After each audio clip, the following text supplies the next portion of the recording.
Dice Cecilia Valenzuela, aquí dice: si en estas reuniones participan representantes de las embajadas de otros países y amenazan a la prensa local, estoy comenzando a hablar, ¿no? Entonces, pero ella concluye que yo amenazo, o el embajador, a la prensa local, pero estoy empezando a hablar, o sea, no he hablado y ya amenazamos, ¿no? Vamos a hacer una encuesta. Levanten la mano los que están de acuerdo con la libertad de expresión. Todos están de acuerdo con la libertad de expresión, ¿no? Ok.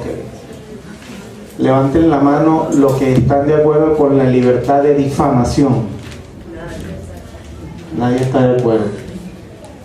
Eso que ustedes han respondido es el objeto y razón de este tema. O sea, yo no he dicho nada y ya ustedes han respondido de qué trata el seminario.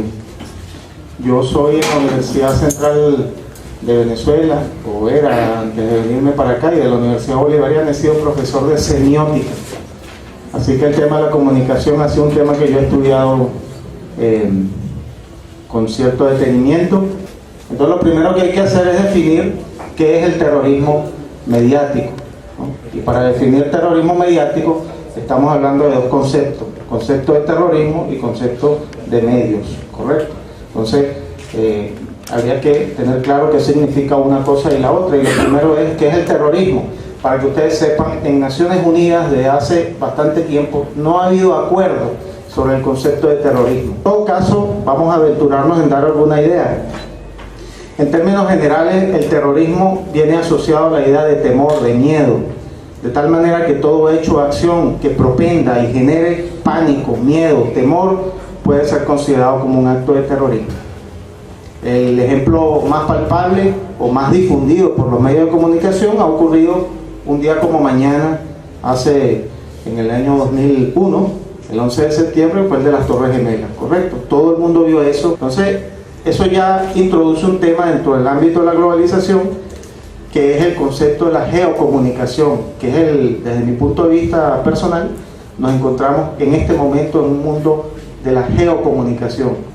Y la geocomunicación tiene que ver con esto de la globalización de la información o de la desinformación. La información es un arma. ¿Qué tipo de arma? Un arma mediática.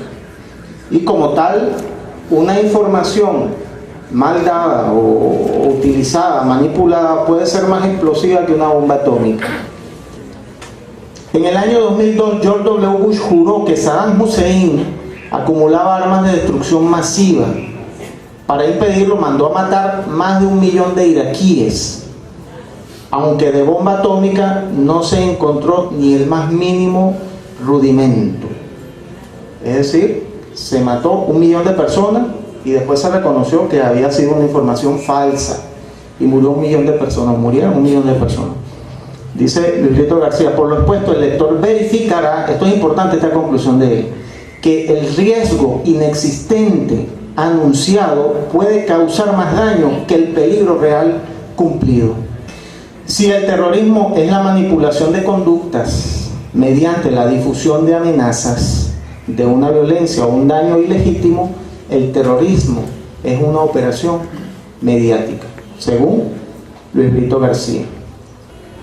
El terrorismo busca más que causar pánico o dolor en la población, infundirle el convencimiento de que las autoridades no pueden prevenir, impedir ni enmendar un daño anunciado.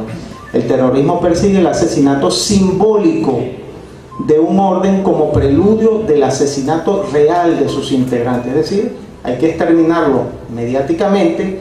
Todo lo que ustedes leyeron sobre Venezuela, que seguramente pasa en Bolivia, pasa en Cuba, pasa en Nicaragua, en los gobiernos progresistas, destruirlos por la vía de los medios para después generar una acción real, y todo el mundo dirá: era lógico que invadieran Venezuela, o era lógico que invadieran a Gaddafi porque era un asesino, era un maluco, se portaba mal, etc., ¿no? Entonces tiene que ver con el tema del manejo y el control de las percepciones colectivas.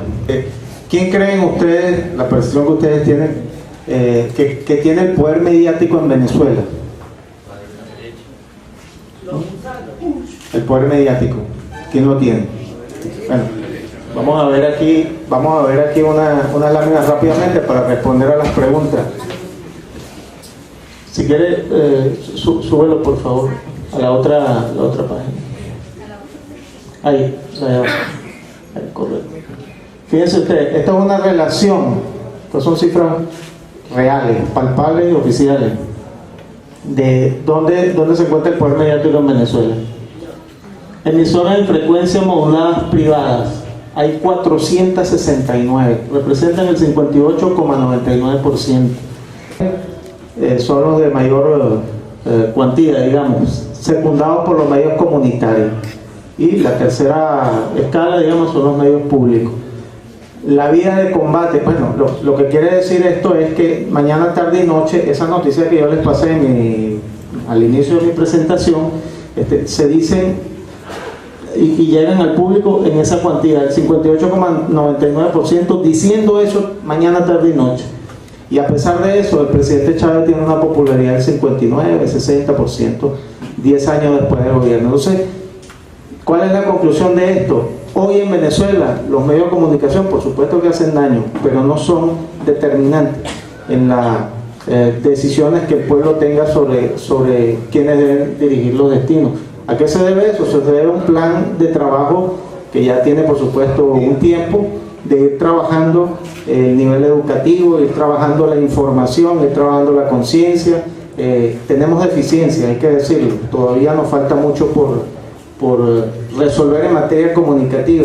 Los medios alternativos son fundamentales y hay que apoyarlos. Claro, ahí el Estado tendría un trabajo que hacer. En Venezuela el Estado, a través de la ley, propicia la creación de esos medios alternativos que son totalmente independientes. Algunos incluso no respaldan al gobierno, pero en todo caso una comunidad que tenga una radio, o una empresa que tenga un periódico, o una escuela que tenga una pequeña televisora, etcétera, tiene capacidad de decir cosas e influir, y eso infunde la capacidad de pensamiento crítico, y ahí es donde hay que ir trabajando. En todo caso, la unidad suramericana yo creo que es el factor que va a romper contra ese esquema, de manera que en la medida que nuestros pueblos rodillan en tierra, con conciencia, con información, verificando y tratando de mirar con pinza lo que la prensa tradicionalmente dice, podrá evitarse que algo como eso ocurra en cualquiera de nuestros países.